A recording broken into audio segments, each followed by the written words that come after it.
Regardez ces chiffres, 1 million de vues en 10 secondes. Ce miroir est magique. Zara pensait avoir trouvé le raccourci vers la gloire. Elle ignorait que ce miroir ne reflétait pas son image, mais qu'il la dévorait. Zara regarde une photo de sa mère. Soudain, le visage de sa mère s'efface de la photo et de la mémoire de Zara. Elle panique. Qui est cette femme sur la photo ? Pourquoi j'ai l'impression de l'avoir déjà vue ? Le pacte était simple. Une beauté éternelle et des millions d'adorateurs en échange de ses souvenirs les plus précieux. À chaque mention « j'aime », une partie de son âme s'envolait vers l'obscurité. Le miroir commence à se fissurer, révélant une ombre aux yeux rouges derrière le reflet de Zara. Jusqu'où iriez-vous pour être admiré par des inconnus ? Préparez-vous, car l'histoire de Zara va vous montrer que le prix de la célébrité est parfois plus lourd que la mort elle-même. Bienvenue sur Légendes interdites FR. Le visage de la mère s'efface de la photo et la panique de Zara devant le miroir d'obsidienne. Zara, au volant de son SUV luxueux, roule sur une piste poussiéreuse qui s'enfonce dans la brousse. Elle porte des lunettes de soleil de marque et filme sa propre frustration. Le son du GPS qui répète « signal perdu » et le bruit du vent chaud. Zara parlant à son téléphone. « Les gars, je suis en plein milieu de nulle part. Ma grand-mère est partie et je dois vider sa vieille case. Pas de Wi-Fi, pas de réseau, je vais mourir d'ennui. » Zara était la définition même du succès moderne. Avec 500 000 abonnés, sa vie n'existait que si elle était filtrée, likée et partagée. Mais la mort de sa grand-mère, Mame Fatou, l'obligeait à retourner à Condé, un village où le temps semblait s'être arrêté il y a 3 siècles. Elle méprisait cet endroit, ses traditions poussiéreuses et ses vieux qui parlent aux arbres. Elle ne venait que pour une chose, récupérer les bijoux de famille et repartir au plus vite vers les néons de la ville. Zara entre dans la case de Mame Fatou. C'est sombre, l'air est chargé de l'odeur de l'encens et des herbes séchées. Elle monte au grenier par une échelle de bois qui craque. Au milieu de vieilles nattes et de calebasses, un objet attire son regard. Une forme ovale, haute d'1 mètre, recouverte d'un velours noir épais. Un bourdonnement sourd, presque imperceptible, qui s'arrête dès qu'elle touche le tissu. Mame Fatou avait toujours interdit à quiconque de monter ici. On racontait que cet objet était le miroir de l'âme noire, forgé dans une pierre tombée du ciel bien avant la naissance du premier roi. Zara, habituée à ne respecter que les règles de l'algorithme, ne vit là qu'une antiquité de grande valeur. Elle tira sur le velours. Ce qu'elle découvrit la laissa sans voix. Un miroir de pierre noire, lisse comme de l'eau la nuit, sans aucun cadre, suspendu par une force invisible. Zara s'approche du miroir. Son reflet ne ressemble pas à ce qu'elle voit d'habitude. Dans la pierre noire, ses imperfections disparaissent. Sa peau brille d'une lumière surnaturelle. Elle ressemble à une déesse. Fascinée, elle sort son téléphone pour prendre une photo. Le clic de l'appareil photo sonne comme un coup de fusil dans la pièce. Au moment où le flash frappa la surface d'obsidienne, Zara ressentit un vertige atroce, comme si on lui aspirait l'air des poumons. Elle regarda son écran. La photo était parfaite. C'était la plus belle image d'elle jamais capturée. Mais alors qu'elle s'apprêtait à l'envoyer, elle fronça les sourcils. Elle tenait une petite bague à son doigt, un cadeau d'enfance. Zara, avec une voix hésitante. « C'est joli, mais qui me l'a offerte ? Je ne me souviens plus du visage de celui qui me l'a donnée. » Elle venait de perdre son premier souvenir. Son premier amour de lycée venait d'être effacé de sa mémoire pour payer la beauté de sa photo. Zara quitte la case en hâte, emportant le miroir emballé dans le coffre de sa voiture. À la sortie du village, le vieux gardien des tombes, Vieux Bas, lève sa main pour l'arrêter. « Vieux, petite, l'image que tu emportes n'est pas gratuite. Ce miroir rend ce qu'on lui donne, mais il prend ce qu'on oublie. Reste ici, nettoie ton cœur avant de regarder ton visage. » Zara ricana, accéléra et disparut dans un nuage de poussière. Elle ne voyait qu'une chose, son compteur d'abonnés qui étrangement commençait déjà à grimper alors qu'elle n'avait pas encore posté la photo. Le miroir avait déjà faim. Zara est de retour dans son penthouse ultramoderne en ville. Le miroir d'obsidienne est installé au centre de son salon. Elle poste la première vidéo filmée devant la pierre noire.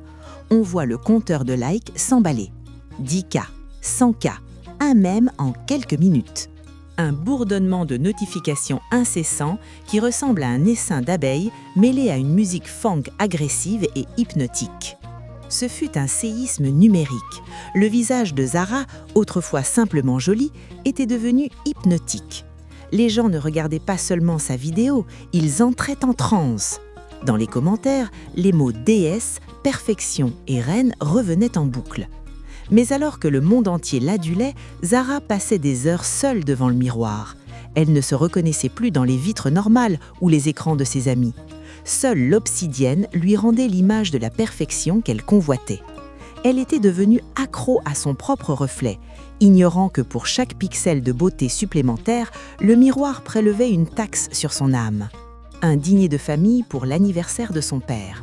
Son frère, Idriss, lui parle d'une blague qu'il faisait enfant. Zara sourit, mais ses yeux sont vides.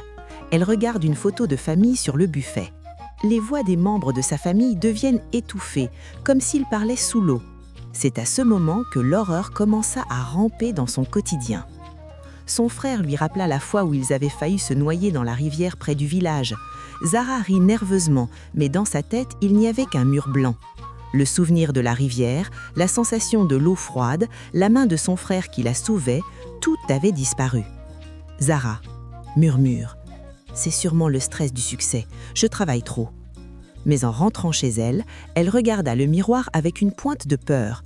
Elle s'aperçut qu'elle avait oublié le prénom de sa première poupée, puis le parfum préféré de sa mère. Elle était en train de devenir une icône universelle, mais une étrangère pour elle-même. On dit que notre identité est la somme de nos souvenirs. Si vous les perdez, qui êtes-vous vraiment ? En 2026, nous vendons notre vie privée pour des clics. Abonnez-vous à Légendes Interdites FR pour ne pas oublier l'essentiel dans ce monde de miroirs. Zara dort dans sa chambre, mais dans le salon, le miroir brille d'une lueur sombre. On voit le reflet de Zara se lever alors que la vraie Zara est endormie. Le reflet commence à poster des commentaires, à envoyer des messages, à gérer sa carrière. Le son d'un clavier de téléphone qui tape à une vitesse surhumaine, suivi d'un rire féminin distordu. Le miroir ne se contentait plus de prendre, il commençait à remplacer. Le reflet de Zara était plus efficace, plus charismatique et plus impitoyable que la vraie Zara. Elle commença à recevoir des appels pour des contrats qu'elle ne se souvenait pas avoir signés. Ses amis l'appelaient pour la remercier de messages qu'elle n'avait jamais écrits. Elle réalisa avec effroi que son image publique était en train de s'autonomiser. Elle n'était plus la propriétaire du miroir, elle était devenue l'hôte d'un parasite de pierre qui avait besoin de sa mémoire pour exister dans le monde réel. Zara est debout devant le miroir d'obsidienne. Elle veut se brosser les cheveux, mais son reflet lève la main avant elle. Zara s'arrête, pétrifiée. Le reflet continue de se brosser les cheveux avec un sourire narquois, alors que la vraie Zara a les bras le long du corps. Un silence de mort, brisé par le son d'une brosse qui glisse sur des cheveux. Mais le son semble venir de l'intérieur du mur. La frontière entre le monde réel et le monde de pierre venait de se briser. Zara n'était plus la maîtresse de son image. Le miroir avait accumulé assez de likes, assez d'énergie vitale et assez de souvenirs pour devenir autonome. Le reflet de Zara, qu'elle appelait désormais intérieurement « l'autre », était plus belle, plus jeune et surtout plus cruelle. Elle ne se contentait plus de copier les mouvements de Zara, elle les dictait. Zara sentit ses propres muscles se contracter contre sa volonté, l'obligeant à sourire devant son téléphone alors qu'elle avait envie de hurler de terreur. Zara essaie de couvrir le miroir avec le vieux voile noir du village. Mais à chaque fois qu'elle s'approche, une image flash apparaît dans la pierre. Son premier baiser, le visage de son grand-père, le goût de son plat préféré. Ces images s'évaporent en fumée noire. Des murmures polyphoniques. Si tu nous couvres, ils disparaissent à jamais. Tu ne seras même plus ton propre nom. Le miroir pratiquait un chantage émotionnel terrifiant. Chaque fois que Zara tentait de s'en débarrasser, elle sentait un pan entier de sa vie s'effacer. Elle avait déjà oublié le visage de sa mère. Elle ne savait plus pourquoi elle avait cette cicatrice sur le genou. Elle était devenue une coquille vide, une marionnette de chair dont les fils étaient tirés par une plaque d'obsidienne. Son compte Instagram, lui, explosait. L'autre postait des messages d'une sagesse apparente qui fascinait le monde, alors que la vraie Zara ne savait même plus comment nouer ses lacets. La technologie nous promet de sauvegarder nos souvenirs, mais elle finit souvent par les remplacer. En 2026, nous vivons pour l'objectif, pas pour l'instant. Laissez un j'aime en commentaire si vous avez déjà eu l'impression que votre vie numérique était plus vivante que votre vraie vie. Votre honnêteté est notre force. Zara, à bout de nerfs, saisit un marteau. Elle veut briser l'obsidienne. Elle frappe de toutes ses forces. Mais le marteau traverse le miroir comme s'il s'agissait d'eau noire sans faire une seule fissure. Au lieu de cela, c'est le miroir qui frappe en retour. Une onde de choc projette Zara à l'autre bout de la pièce. L'autre, voix sortant du miroir identique à celle de Zara mais métallique, « Pourquoi veux-tu détruire ta perfection ? Sans moi, tu n'es qu'une fille de village insignifiante. Sans moi, tu n'existes pas. » Pour la première fois, le miroir avait parlé. Zara comprit que le processus était presque terminé. Le miroir ne voulait pas seulement ses souvenirs, il voulait sa place. Il voulait sortir de la pierre et la pousser, elle, dans l'obscurité éternelle du reflet. Elle regarda ses mains, elles commençaient à devenir transparentes comme du verre fumé. Elle n'avait plus qu'une chance, retourner au village de Condé et retrouver le vieux bas. Mais comment retrouver son chemin quand on a oublié d'où l'on vient ? Zara se réveille au milieu de son salon dévasté. Le miroir d'obsidienne est calme, mais son reflet ne dort pas. Il la fixe avec un sourire victorieux. Zara regarde ses mains. Le bout de ses doigts est devenu noir et lisse, comme de la pierre. Un son de battement de cœur étouffé, lent, comme si le sang de Zara se changeait en huile lourde. Zara ne pouvait plus attendre. Le processus de remplacement avait franchi une étape critique. Chaque seconde passée dans cet appartement moderne la rapprochait de la pétrification totale. Elle jeta le miroir, qui semblait désormais peser le poids d'un cadavre, dans le coffre de son SUV. Elle devait retourner à Condé. Mais alors qu'elle saisissait le volant, un frisson la parcourut. Elle ne se souvenait plus de la direction. Elle ne se souvenait même plus du nom de la région. Le miroir avait dévoré sa boussole intérieure. Zara roule à toute allure sur l'autoroute, puis sur des pistes de terre. Son GPS affiche « Erreur système », mais elle conduit à l'instinct, guidée par une douleur lancinante dans sa poitrine à chaque fois qu'elle s'éloigne du bon chemin. Le bruit strident des pneus sur les graviers et les voix du miroir qui hurlent dans le coffre « Fais demi-tour, tu n'es rien sans tes abonnés, tu vas mourir dans la poussière ». C'était une course contre l'oubli. Pour garder la direction, Zara devait se concentrer sur les rares souvenirs qui lui restaient. L'odeur de la soupe de sa grand-mère, le toucher d'une natte de raffia. À chaque fois qu'elle visualisait une image du village, la pierre sur ses doigts reculait d'1 millimètre, mais le miroir répliquait en envoyant des notifications frénétiques sur son téléphone, des contrats de millions de dollars, des invitations à des galas prestigieux. Zara jeta son téléphone par la fenêtre à 120 km/h. À cet instant, un cri inhumain retentit dans le coffre. Le divorce avec le monde moderne était consommé. Le plus dur n'est pas de partir, c'est de décider de ne plus jamais revenir en arrière. En 2026, combien d'entre nous auraient le courage de jeter leur téléphone pour sauver leur âme ? Laissez un j'aime si vous pensez que Zara a pris la bonne décision. La voiture s'arrête brusquement à l'entrée du village, les pneus éclatés. Le vieux bas attend, debout devant une barrière de cendres blanches tracée au sol. Zara sort de la voiture, trébuchant, portant le miroir emballé dans le voile noir. Le silence profond du village, seulement troublé par le chant d'un hibou. Zara s'effondra devant le vieil homme. Elle ne pouvait plus parler. Sa gorge commençait à se transformer en obsidienne. Le vieux bas regarda le miroir qui vibrait d'une rage noire. « Tu as ramené le dévoreur chez lui, petite, mais il a trop mangé. Pour le vider, il faudra que tu acceptes de voir ce que tu as vraiment perdu. » Il prit le miroir et le posa face au grand baobab du village, le baobab des témoins. La confrontation entre la vanité technologique et la sagesse millénaire allait enfin avoir lieu. Le vieux bas pose le miroir d'obsidienne à plat sur le sol, sous les racines du grand baobab. Il verse une calebasse d'eau lustrale sur la pierre noire. L'eau ne coule pas. Elle s'infiltre dans la pierre, créant un portail liquide. Un son de succion inversé, comme si le monde extérieur était aspiré par un trou noir. Pour reprendre ce qu'il t'a volé, tu dois t'entrer là où tu as voulu briller, murmura le vieux bas. Zara regarda ses mains, elles étaient presque totalement pétrifiées, d'un noir brillant. Sans hésiter, elle plongea ses mains dans la surface liquide du miroir.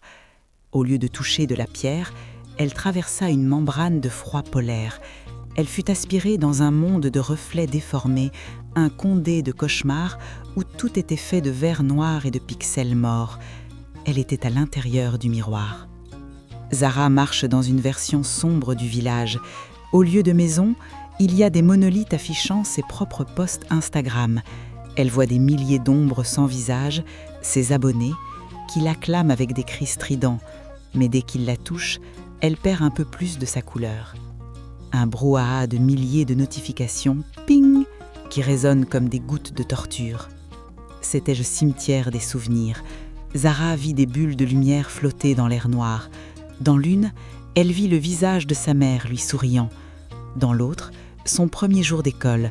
Mais l'autre, son reflet maléfique, gardait la porte.